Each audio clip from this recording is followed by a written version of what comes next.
Café con Luber, con la conducción de María José Lubertino. Toda la actualidad con una mirada diversa y feminista. Café con Luber, por Radio Sónica. Los barrios, periferias, colonias y poblas somos varias, las que ya no se conforman, nos callamos, escribimos. Hola, hola, esto es Café con Luber. Estamos compartiendo otro lunes más. Un lunes también muy especial, dedicado a estos temas de debate, de fondo, de cuestiones que son importantes, estructurales, y en las que a veces no hay mucho espacio en los medios de comunicación para conversar, para darnos el tiempo para intercambiar. Venimos hablando en estos programas sobre los cuidados. Todas las personas necesitamos cuidados.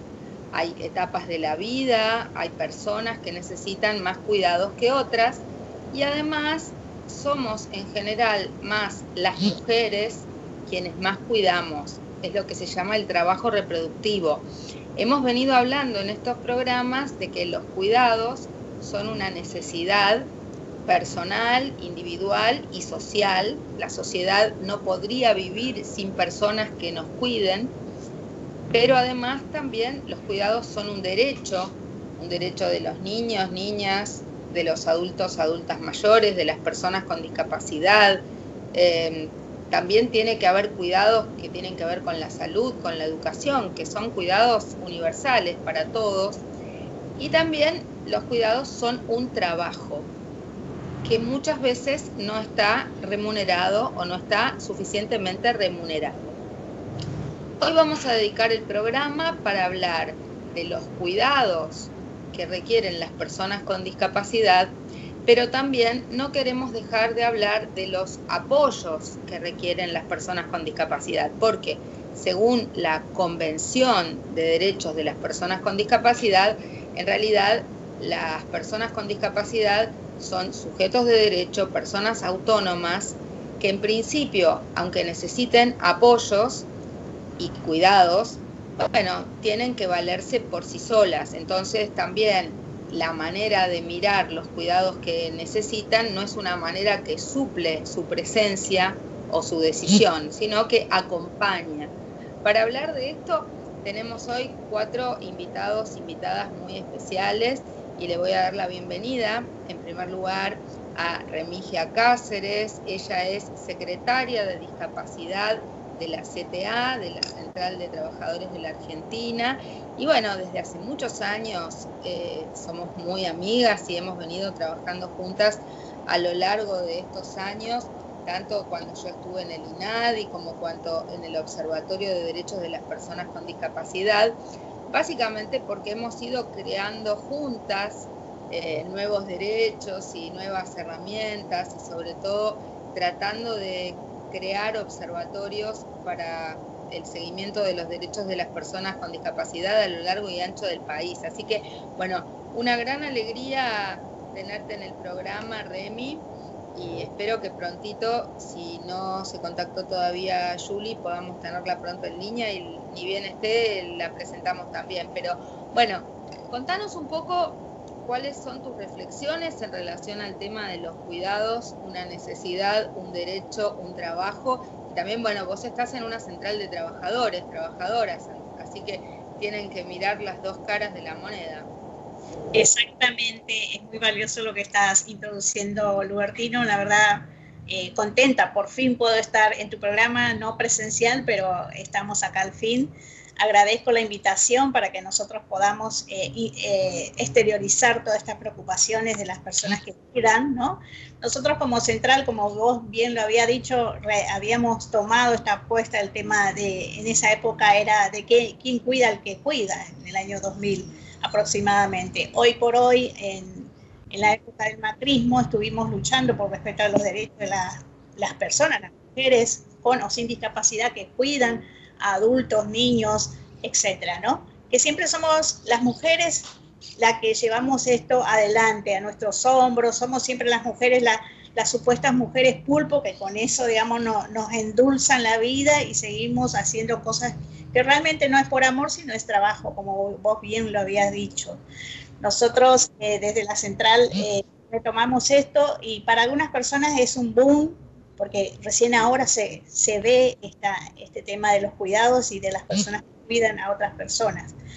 Que sabemos que es muy, digamos, poco valorado el trabajo que hacen, están cobrando una miseria por hora, inclusive cobran menos que personas que hacen limpieza en casa de familia.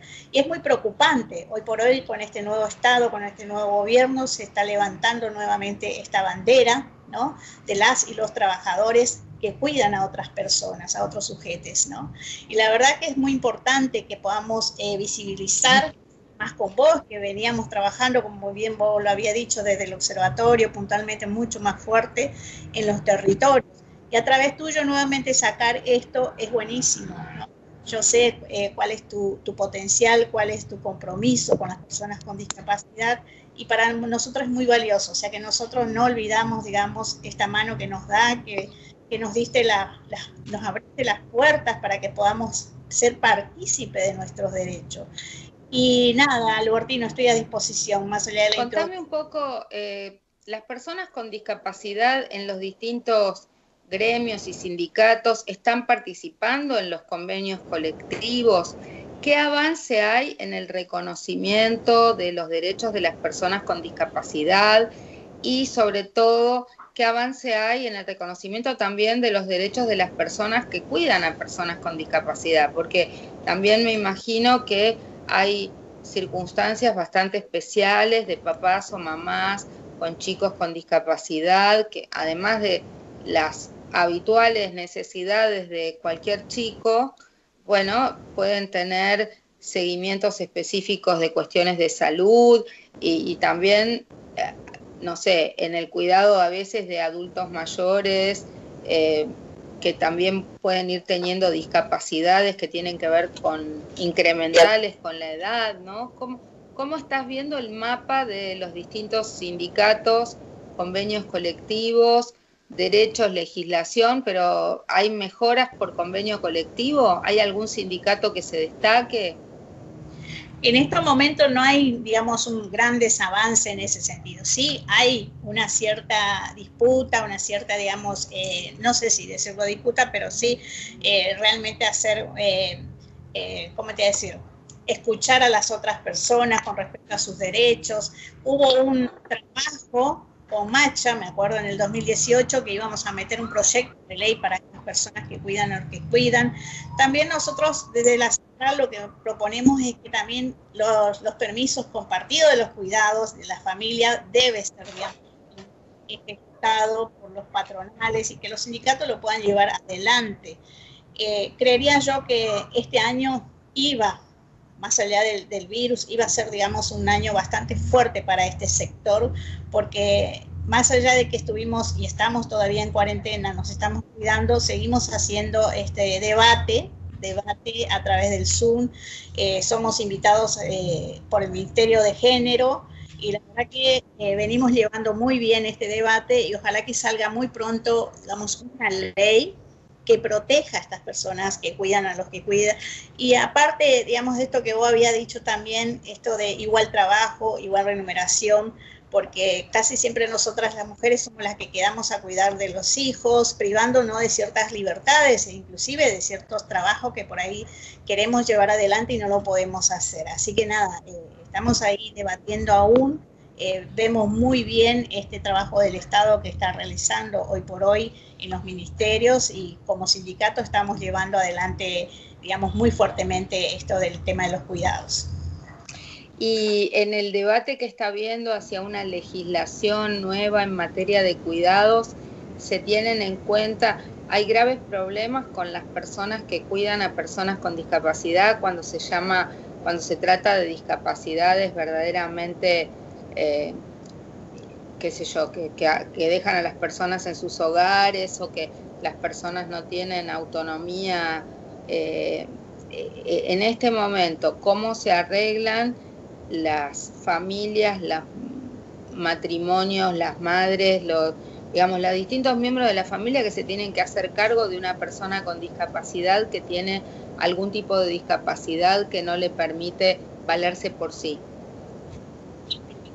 problemática que tienen es que algunos no pueden ir al lugar de trabajo por esto del contagio. Otros que están yendo porque hay personas con discapacidad, adultos mayores o madres que están trabajando, también necesitan de estas personas que cuidan.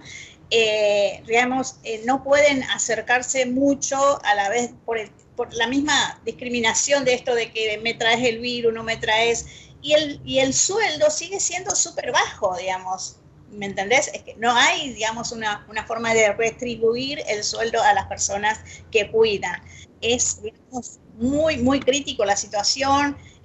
Algunas que son cuidadoras, nosotros estuvimos casi armando un sindicato de cuidadoras y cuidadores, y la verdad que se pone muy difícil por el hecho de que ellas también, al ser cuidadoras, tienen algún otro trabajo, porque la mayoría son de potenciar trabajo. No sé si conoces el tema de Argentina Trabaja, pero en realidad es muy difícil este momento para ellas. No están en la prioridad de vacunación también, por el hecho de que no está contemplado como personas que cuidan a otras personas.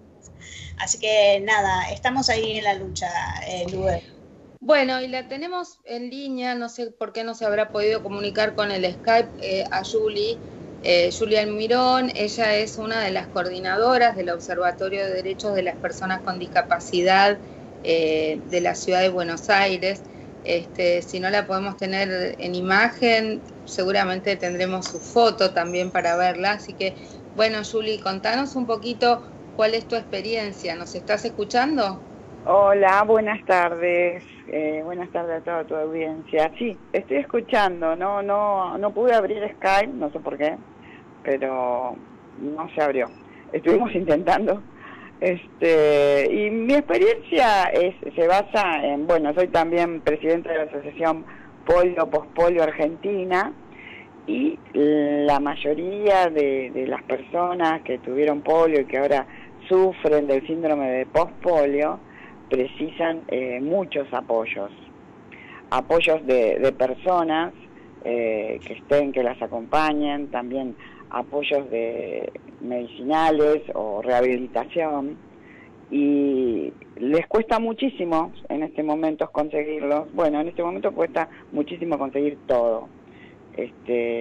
La prioridad es el COVID, y ellas en realidad están pasando un muy mal momento. Claro, pero más allá del COVID, ¿qué pasa con las personas que además, que son personas con alta vulnerabilidad en este contexto? Normalmente, ¿quién hace la cobertura de cuidado de las personas con situaciones severas de movilidad reducida o que no pueden valerse por sí mismos, o personas que tienen graves problemas de salud mental que no pueden quedar solos o solas? ¿Quién hace esa cobertura? ¿Tiene que ser un familiar el que queda a cargo y se arreglan las familias solos o solas? ¿La obra social aporta? ¿El Estado aporta?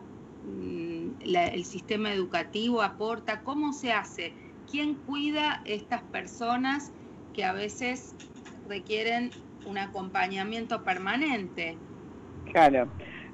Bueno, en el mejor de los casos, los que tienen familiares, porque, por ejemplo, en mi grupo hay muchas personas que están solas, que no tienen familiares, no tienen padres, no tienen hijos, y son muchas, la verdad, en APA.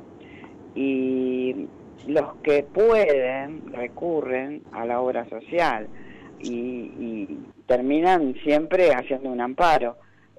Por lo general son los que saben que tienen también el derecho, porque hay muchísima gente que no sabe que la obra social le puede facilitar estas personas para que los acompañen. Una de las cosas que hacemos también es informar de los derechos, y que sepan que tienen que solicitarlos, y si no cumplen pueden ir a un amparo, ¿no? Claro. Ahora, a veces una persona puede necesitar un apoyo, una ayuda transitoria, alguien que le haga las compras una vez a la semana, alguien que le recuerde los medicamentos, pero hay personas que necesitan cuidados de 24 horas, no sé, pienso una persona electrodependiente, determinadas afecciones.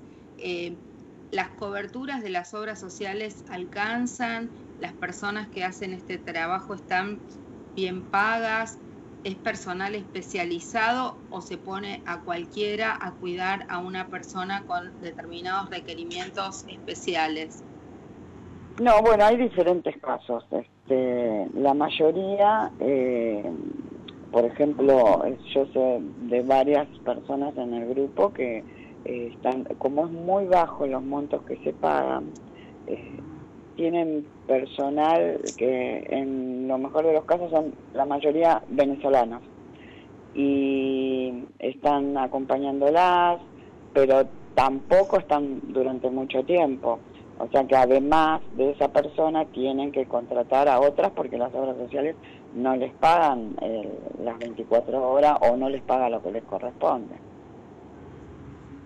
No, y además pienso que, por ejemplo, en todo el tema de salud mental, antes existían estas lógicas de institucionalización, donde a la gente se la internaba, pero luego, con todo lo que hemos luchado para la desinstitucionalización, en realidad queremos que las personas estén con su familia, en los hogares, porque hay una atención distinta, porque hay un trato personalizado, pero también ese cuidado que antes se prestaba en un lugar general, ahora recae probablemente sobre las hijas, las esposas, las madres, que incluso, bueno, lo estamos viendo en los días de pandemia, si con cualquier niño o niña, con la simple ausencia de la escuela, las mamás son las que van a tener que faltar o lo que sea, imaginemos con un niño, niña o un adulto o un anciano o lo que fuere,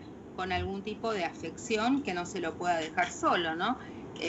Estas cosas se discuten en el sindicato, Remy, los sindicatos discuten estas cosas. Yo me acuerdo, por ejemplo, haber tenido conversaciones sobre este tema con camioneros, haber tenido conversaciones porque, digamos, esto puede pasar en cualquier familia, en cualquier sindicato, en cualquier gremio, ¿no? Porque todos pueden tener, un 10% de las familias tienen alguna persona con discapacidad y alguna discapacidad puede ser severa. Obviamente que se discute, María José, y lo preocupante es, como vos decías anteriormente con Julie, esto de que si están preparados o no las personas que cuidan. Nosotros como Central de Trabajadores tenemos un centro de capacitación para las personas que cuidan. Mínimamente, digamos, que sepan leer alguna dieta, porque tampoco son enfermeras, pongámonos en ese plan, ¿no? Son personas que cuidan personas, pero también tienen que tener cierta capacitación con respecto a ciertas heridas, algunas escaras, o algunos que tienen que cambiarse los pañales, personas cuadriplégicas, así por decírtelo, digamos, o inclusive le dan esa potestad de cambiar sondas que por ahí no les corresponde, pero ahí está el tema de la sobreexplotación, porque para eso están las compañeras y compañeros que son enfermeros y enfermeras que están capacitados para este tipo de tareas, ¿no? Obviamente que estamos muy preocupados por este tema, por eso estamos trabajando para armar una ley de cuidadoras y cuidadores, ¿sí? Más allá de que a veces, como vos decís, somos las mujeres las que nos quedamos siempre, el 80% en casa para hacer estos cuidados. Pero también necesitamos que las y los cuidadores estén capacitados para este tipo de situación, para el cuidado de otra persona, porque no es que vos le dejás un perrito y paseámelo, digamos, no es así. Es una persona que necesita el cuidado y que necesita de... Bueno, imagínate que hasta el perrito necesita, o sea, una cosa es que limpies la casa. Ya, sí. Eso requiere algunos cuidados porque tiene que ser una persona de tu confianza, que quede en tu hogar, honestidad, que sea. Ya confiarle un perrito también tiene, porque es un ser vivo que va a estar a cargo de esta persona que tampoco lo puede dejar que se vaya o que se lo roben o no sé. Después, dejar un niño también es una responsabilidad mayor. Y una persona con algún tipo de discapacidad es también un riesgo. Pensemos en una persona con un padecimiento de salud mental que puede también tener algún tipo de actitud que la otra persona no sabe resolver. Entonces, obviamente a menor poder adquisitivo de las familias, si están solas y libradas al azar, uno recurre a pedirle a la vecina que le dé una mano, a la abuela, a la prima, a la tía, pero ni siquiera a veces el propio familiar, por más de que ponga voluntad, está preparado para determinados cuidados, ¿no? Que no es lo mismo que una persona especializada. Así que qué bueno, y esa capacitación se da en la CTA. Se da en la CTA, en los centros de formación que tiene la CTA en casi todos los distritos a nivel provincial y algunos que otros en algunas provincias, fuera de lo que es provincia de Buenos Aires, obviamente. Y, digamos, tiene un título que sale, que es oficial, no es un taller de 3 meses, sin menospreciar los talleres, obviamente, pero es un curso de 2 años donde se los capacita para que puedan atender a personas con discapacidad y adultos mayores. ¿Y eso es gratuito? Es gratuito, es gratuito. Bueno, ¿y cómo se puede contactar la gente que quiera contactarse con la Secretaría de Discapacidad de la CTA o con estos cursos? Te puedo dar mi número ahora acá, si lo querés, o más adelante, no sé. Sí, da el mail, el Facebook, el contacto. ¿Cómo hacen para contactarse? Perfecto, mi número es 011 36 78 1001. 011 36 78 1001 y mi correo electrónico es discapacidad@cta.org.ar. De ahí se pueden contactar, yo los voy a derivar a los centros de formación que esté cerca de su casa, es gratuito, la mayoría de las personas van y acuden ahí porque hay algunos que ya están haciendo cuidados, pero necesitan un título para presentar en las obras sociales o en el PAMI mismo. Y hay veces que hay personas, como vos le estabas comentando a Julie, hay personas que no lo pueden costear por sí solo, pero sí se contacta con el centro de formación profesional pidiendo por estas personas que ya están mínimamente capacitadas para los cuidados. Qué bueno. Y también es una garantía para buscar alguna persona formada, recurrir a la CTA y pedirles a alguien que ya tenga ese título, que ya esté formado. Es como una bolsa de empleo allí. Exactamente, inclusive ellas tienen una mirada de organizarse de forma cooperativa para empezar a trabajar directamente ellas y ellos con la obra social que corresponde, porque la mayoría de las veces caen en una bolsa en donde van en tercer lugar, digamos, con empresas terciarizadas que los exprimen más aún, digamos. Le dan ese trabajo que hacen las enfermeras que no le corresponde, como yo les digo siempre, el trabajo, digamos, cada uno en su rol, la enfermera y ustedes son cuidadoras. Así que nada, buenísimo tu programa, María José. Bueno, y contanos también vos, Julie, ¿cómo hace la gente para contactarse con el Observatorio de Derechos de las Personas con Discapacidad?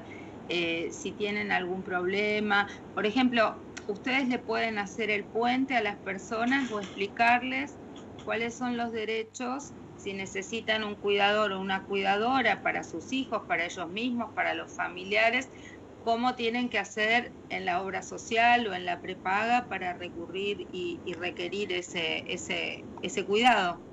Bueno, nosotros estamos en Facebook, en la página de Facebook, Observatorio por los Derechos de las Personas con Discapacidad de CABA. Y constantemente nos están preguntando sobre las leyes, sobre qué pueden hacer ante una situación como esta. Y con el asesoramiento de Pedro Ábalos, por lo general derivamos todo a Pedro.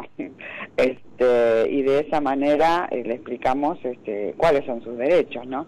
Y otra cosa que ahora, quería... en la segunda parte del programa va a estar Pedro Ábalos, así que le vamos a preguntar profundidad sobre estos amparos y cuánto tiempo demoran y todas estas cuestiones. Pero en tu experiencia, Julie, ¿hay algunas obras sociales que funcionan mejor que otras o todas demoran si la gente no sabe qué timbre hay que tocar? Sí, por lo general hay algunas que funcionan bien, pero la mayoría y últimamente están funcionando pésimo. Otra cosa que quería agregarte, cuando viajé a Estados Unidos a mí me interesaba todo este tema de la discapacidad y cómo se manejaban. Y me puse a charlar con una persona que estaba con su hermano que tenía discapacidad mental. Entonces ella era la cuidadora y el gobierno les paga un sueldo a la familia porque le sale más económico que institucionalizar a la persona. Y yo creo que eso sería muy importante también para nosotros, porque el familiar precisa trabajar también, entonces tiene que dejar es solo. parte de la discusión de la ley que ahora se está discutiendo entre todos los ministerios y que en estos días también las organizaciones de mujeres, de la sociedad civil, participamos en esta cuestión, ¿no? Bueno, muy bien, entonces les agradezco muchísimo. Vamos a seguir en Café con Luber en un ratito nomás con nuestros siguientes invitados. Muchas gracias.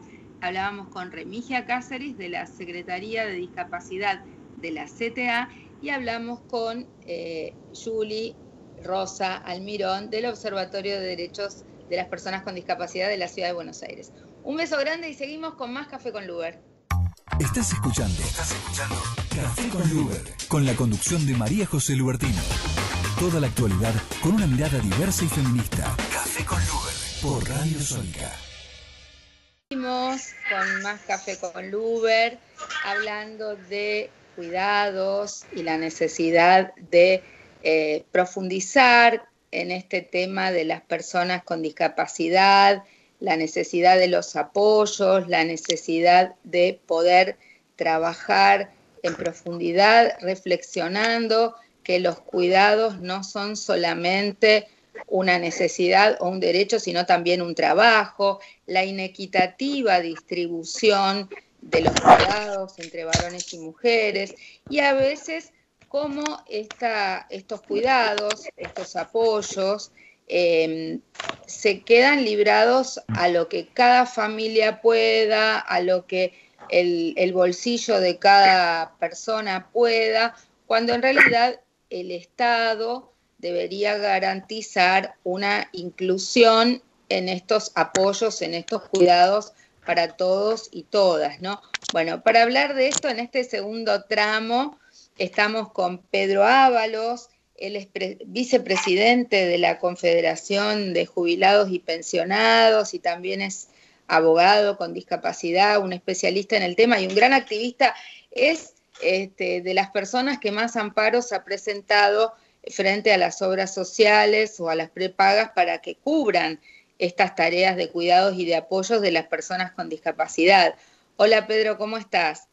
Hola, ¿cómo te va? Muchas gracias por esta invitación y esta posibilidad de estar en contacto con tus oyentes. Bueno, estuvimos en la primera parte del programa con Rosa Almirón y con Julie y espero que, yo no sé si ya está en línea, pero también queríamos hablar con Karina Herrera, que espero que pueda conectarse y si está en el teléfono que podamos también ver su foto, básicamente porque también ella es una mamá de 2 niños con trastorno del espectro autista, que también ha tenido y ha pasado por situaciones de necesitar tener una cobertura y un apoyo para esta crianza de sus hijos y que muchas veces las obras sociales o las prepagas no se hacen cargo como debieran. No sé si estás ahí, Karina.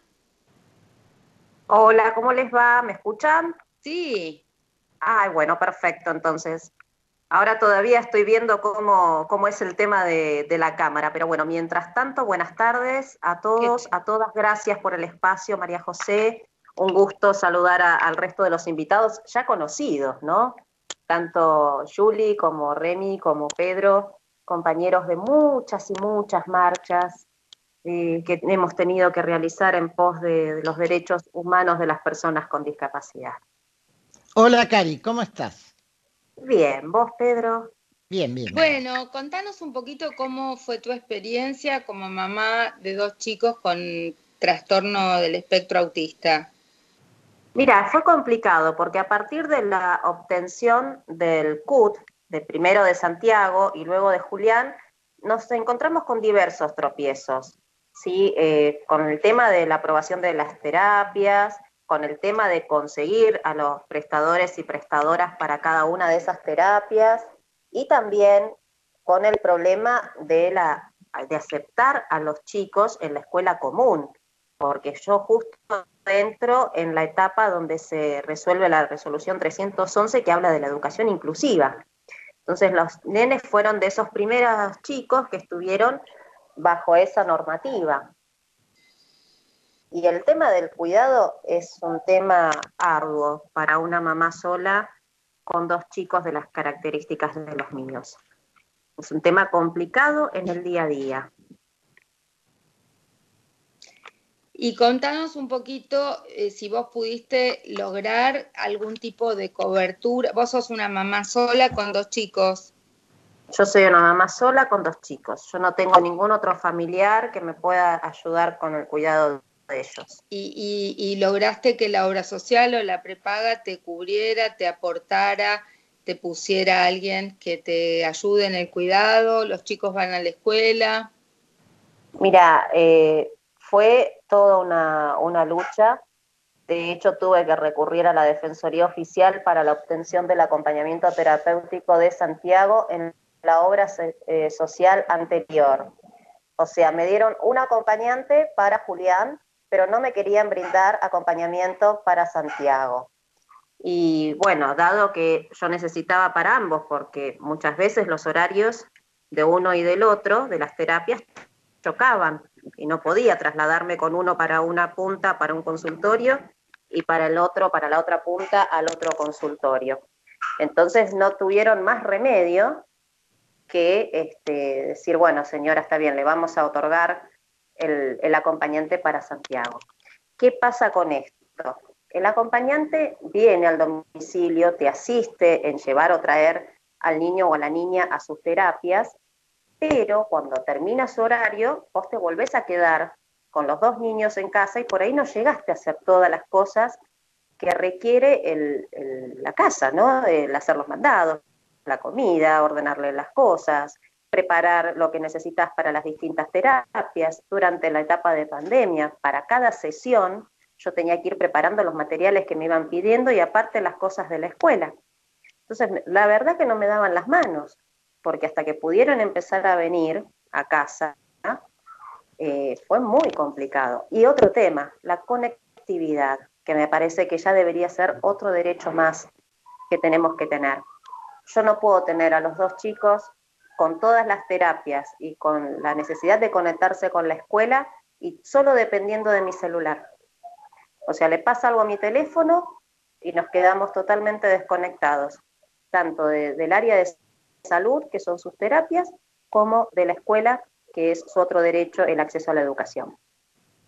No, y además, obviamente, si son 2 chicos que están en 2 cursos distintos, cada uno tendría que tener su computadora. En un momento estaba el Conectar Igualdad, cada niño tenía su computadora.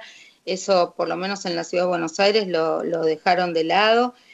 Pero bueno, me gustaría escucharte, Pedro, porque hemos hablado del debate que se está dando a nivel nacional para que las personas cuidadoras puedan cobrar un sueldo, tema que hemos hablado durante muchos años de el cuidar a los cuidadores y cuidadoras, pero acá estamos ante un caso en el que evidentemente la escuela debería brindar una cobertura, la obra social o la prepaga debería brindar una cobertura y además el Estado tendría que cooperar en achicar o en solucionar la brecha tecnológica para una familia con estas características donde necesitan otro tipo de provisión de elementos básicos, ¿no?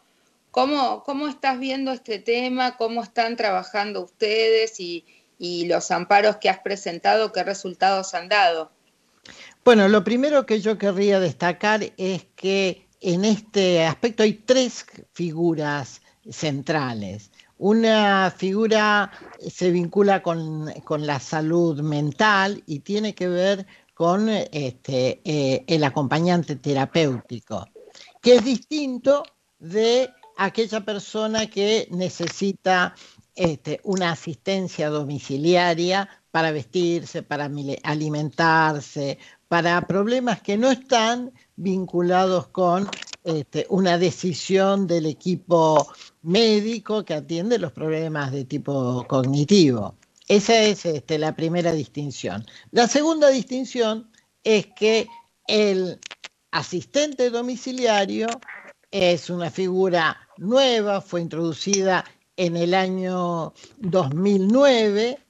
La justicia lo había recepcionado desde mucho antes, pero en la práctica no tenía una reglamentación, sino que estaba en ese grupo de servicios que debían prestarse por la ley 24.901, que no estaban claramente nominados y fundamentalmente no están nomenclados. Entonces uno no sabe, el profesional o la persona que encara esta tarea no sabe cuánto va a cobrar. Y en tercer lugar, la ley de servicio doméstico establece una categoría, de la misma manera como está el cocinero, el chofer, el mayordomo y la asistencia para servicio doméstico de todo orden, está el cuidado no terapéutico de personas con discapacidad. Así que el primer interrogante es cómo encuadrar este tema. El segundo interrogante es cuánto se le paga, porque la realidad es que la ley de servicio doméstico establece un 12-13% más por encima de la categoría más baja, y yo la escuchaba recién a Remy, después de 2 años de una capacitación, de fundamentalmente garantizar esto que vos decías, la confiabilidad, la honestidad, de alguna manera tener un referente. Uno no tiene gran diferencia con lo que percibe la persona que le presta asistencia en las tareas del hogar a cualquier persona que no tenga discapacidad.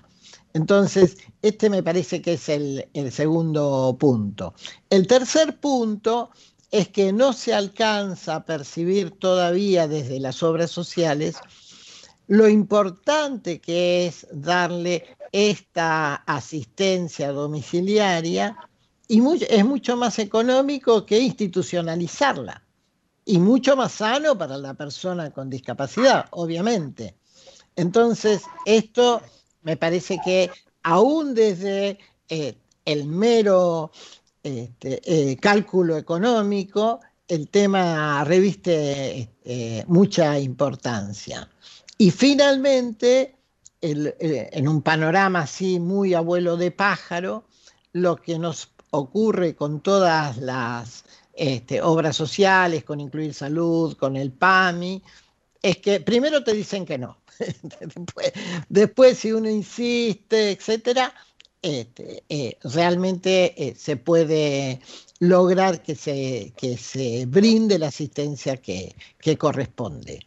Cuando se estableció en el 2009 esta forma de asistencia domiciliaria, hubo un cambio sobre lo que era el resto de las prestaciones. Para el resto de las prestaciones, vos lo que necesitas es la prescripción del médico tratante. En cambio, para la asistencia domiciliaria, esta modificación que la introdujo dice por recomendación exclusiva del equipo de la obra social. O sea que hay un tamiz que pasa por la obra social y que la justicia ha pasado por arriba, porque en primer lugar las obras sociales en general no tienen un equipo, en general son equipos contratados, hay de distinto tipo, pero en general son pseudópodos de la propia obra social, y Karina te podrá contar alguna experiencia en ese sentido, digamos, ¿no? Pero en principio o no tienen el equipo y por las dudas te dicen que no, o el equipo o el auditor, esa es otra figura que constituye una barrera, te dice que bueno, que o la mitad del tiempo, en uno de los últimos procesos en que me tocó intervenir, estábamos en presencia de una persona que tenía 90 años, había tenido una ACV, tenía afasia, no podía expresarse, y el PAMI le brindaba 12 horas de asistencia y un subsidio de 8.000 por el resto del tiempo. Bueno, insistimos, al final tuvimos que pedir que se aplique una multa a 30 en este lenguaje tan especial que inventamos los abogados para cuidar nuestro trabajo. Bueno, y finalmente le concedieron lo que pedía el médico, pero esa persona se llegaba a caer y se levantaba a pedir a la chacarita, porque la realidad a esa edad no tiene ninguna posibilidad de recuperación. En ese sentido, a nosotros nos parece que es necesario encarar un abordaje integral de esta cuestión que incluso incluya los derechos de las personas que cuidan. Lo que está pasando ahora es que hay como un renacer del concepto del cuidado, que nosotros lo conocemos de hace mucho tiempo y estaba bajo la cáscara del amor, digamos, ¿no? Entonces todos los cuidados que prodigaba la madre, el familiar a la persona mayor, etcétera, era, bueno, una expresión de amor. Y la realidad es que eso es mensurable económicamente y es muy importante que se mensure. Claro, eso que llaman amor es trabajo no remunerado, decimos nosotras las feministas.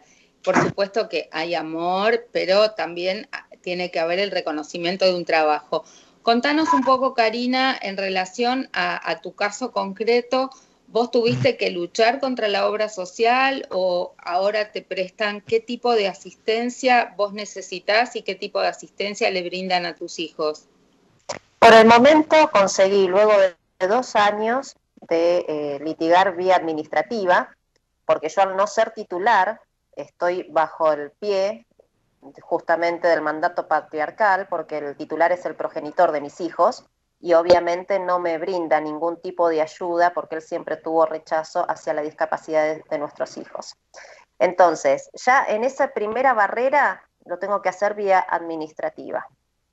Cuando consigo el acompañante me doy cuenta de que ya no doy más físicamente, y más en situación de pandemia, con todo lo que nos tocó vivir desde hace un año, y necesito sí o sí la figura del cuidador o cuidadora domiciliario que me ayude a asistir a mis hijos.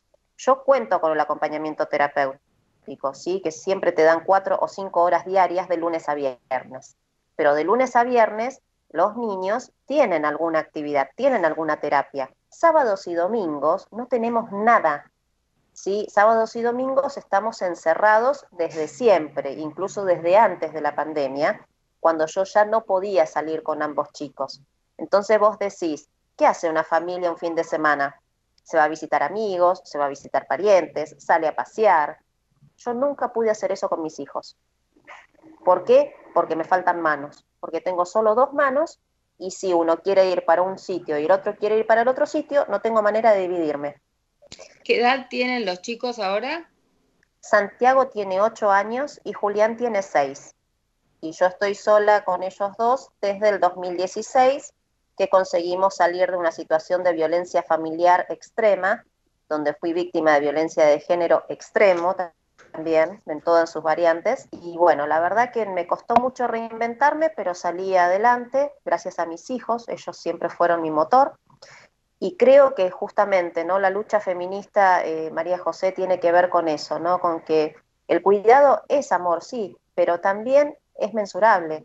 O sea, yo estoy las 24 horas del día. Cuando mis hijos tenían problemas para dormir, yo me despertaba a las 3, 4 de la mañana y seguía hasta las 11, 12 que se volvía a dormir alguno de los dos. ¿Y eso cómo se recupera eso? Luego de tener un cuerpo lesionado por los golpes por haber sido víctima de violencia.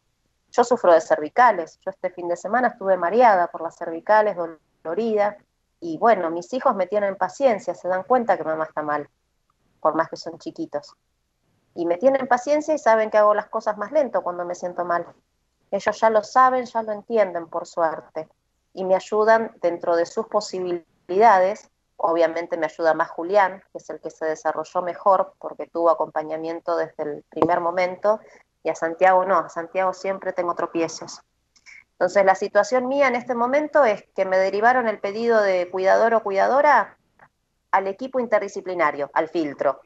Equipo interdisciplinario del cual, María José, yo recibí, por ejemplo, la respuesta: si vos estás pidiendo acompañante terapéutico, es porque vos no podés ejercer bien tu rol de madre. Y eso es algo que nosotros no tenemos por qué pagar si vos fallás como mamá.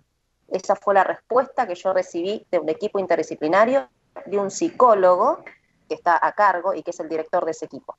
Entonces vos imaginate con qué tipo de cuestiones nos encontramos las familias monomarentales, porque el 90% somos mamás solas, nos encontramos con eso. Algunas pueden trabajar, otras no, a otras se nos hace muy complicado, sobre todo cuando tenés más de un hijo con discapacidad. Pedro, ¿cómo se pueden contactar contigo las personas que quieran asesoramiento gratuito sobre los derechos y para poder de alguna manera darles la información de cómo reclamar a sus obras sociales, a sus prepagas? Si Karina tiene 2 hijos, tendría que poder acceder a 2 acompañantes distintos, porque le ponen uno, pero en realidad son 2 chicos que tendrían que tener la misma asistencia ambos, ¿no? Estoy pensando en voz alta, entre otras cosas. Bueno, nosotros desde la Confederación tenemos un servicio de asesoramiento jurídico gratuito. Yo voy a transmitir el teléfono, es 11 37 62 0347. Para nosotros es muy importante comunicarse por WhatsApp, porque esto no podemos dar abasto para una respuesta inmediata. Así que la Confederación desde hace bastante tiempo tiene este servicio de asesoramiento gratuito. Pero además, esto no puede resolverse en términos de la justicia. Primero por lo que significa la justicia. Años y además el tiempo que tarda eso, exactamente, ¿no? Años de tramitar. Yo te diría que en el último año se murieron 3 personas a las que yo estaba asesorando. En un caso se había restablecido el servicio, que se había cortado y estábamos reclamando por acción de la justicia.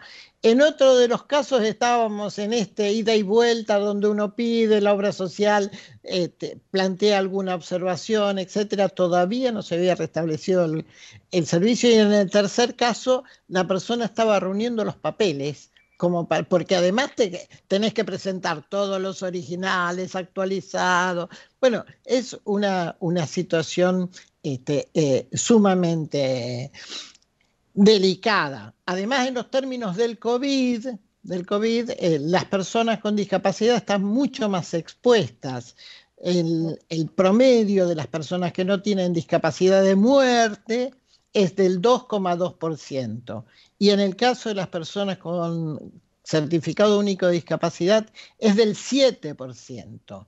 Entonces, no solamente son situaciones conflictivas del cuidado, lo mismo que vive la sociedad hoy en términos de salud o trabajo, lo vive la persona que no sabe con quién dejar a esa persona con discapacidad. Y finalmente, desde la Confederación, entendemos que no es un problema, sino es un problema sistémico del Estado. Y en ese sentido estamos impulsando la conformación de un partido político que garantice la defensa de los derechos de las personas con discapacidad, de los jubilados, de los trabajadores, y semana a semana vamos presentando en distintos eventos, distintos proyectos que pensamos seguir hasta octubre, porque para presentar proyectos tenemos como 40 y todos uno más urgente que otro. No, es muy importante, Pedro, esto que decís de el protagonismo de las propias personas que hoy son víctimas del sistema, porque el tema de los cuidados no puede ser mirado como un problema, lo mismo que la crianza de los niños, niñas. Nosotros decimos que no es un problema de el que tuvo el hijo y que se haga cargo. Hay toda una responsabilidad social, generacional, para con las personas con discapacidad y para con las generaciones pasadas, digamos, los adultos mayores o las generaciones futuras, los niños, las niñas. Es una responsabilidad social y colectiva. Y cuando como feministas decimos que hay que deconstruir el patriarcado y que hay un sistema capitalista que explota como si las personas tuvieran la responsabilidad de encargarse del cuidado de los otros en términos individuales, me parece que ahí nos están mirando que esto también, además del amor, del derecho de los niños, de las personas con discapacidad, de los adultos mayores, esto es una responsabilidad social, colectiva, porque estamos ante un trabajo no contabilizado, no remunerado, y como en el caso que nos refiere Karina, que, a ver, no se puede vivir sin un minuto de descanso, no se puede vivir en trabajo permanente, ¿no? Alguien tiene que poder tener un día franco. Vos no tendrás, no dejarás de ser la mamá en ningún día de la semana, pero podés un día descansar de una tarea que es agobiante de manera sostenida y permanente 24 horas todos los días de la semana. Así que, bueno, en este sentido queremos seguir acompañando el trabajo que ustedes hacen, las necesidades y los derechos, pero también, bueno, acompañar el debate que se está dando para que haya una remuneración para las personas cuidadoras y para que también haya todo un replanteo del sistema de cobertura y seguridad para que las personas puedan vivir más dignamente cuando tienen una discapacidad o cuando tienen a su cargo el cuidado de una persona con discapacidad, ¿no? Así que bueno, yo espero que nos puedan acompañar. En el próximo programa vamos a estar hablando de los cuidados y los apoyos para los adultos y adultas mayores. Así que seguramente alguien de la Confederación de Jubilados también podrá acompañarnos para hablar de este tema. Y bueno, por supuesto después queremos bajar todos estos temas a la ciudad de Buenos Aires, porque también creemos que más allá de las responsabilidades del Estado Nacional, en el caso de las ciudades hay cuestiones que tienen que ver con la infraestructura de cuidados que podrían facilitar. Facilitar sí. Quiere decir, tendría que haber casas de medio camino o espacios de día para los adultos mayores o para las personas con alguna discapacidad, que no necesariamente quiere decir institucionalizarlos, pero sí quiere decir que si tenés una emergencia, podés recurrir a algún espacio donde estas personas puedan tener una contención y quedarse un rato o pasar parte del día en un lugar. Esto vale para niños, niñas, adolescentes que a veces también necesitan un lugar y están descuidados socialmente. Vale para adultos y adultas mayores que, digamos, no necesariamente pasan de estar solos o solas en una casa o en un hogar de ancianos, y pasa también con las propias personas con discapacidad. O sea, Karina, si tiene una emergencia, no sabe a quién recurrir, y en los barrios tendría que haber alguna posibilidad de que uno pudiera recurrir a algún lugar social en donde encontrar un apoyo, aunque sea para una emergencia o para una eventualidad. Esto pasa en otras partes del mundo y bueno, esperamos que también pueda pasar en Argentina. Esperemos. Nos despedimos hasta la semana que viene. Muchísimas gracias. Era Pedro Ábalos de la Confederación de Jubilados y Pensionados, y también Karina Herrera, mamá y una gran mamá de 2 niños con trastorno del síndrome del espectro autista. Así que muchas gracias y un beso grande. Seguimos la semana que viene con más Café con Luber. Gracias. Un beso, gracias.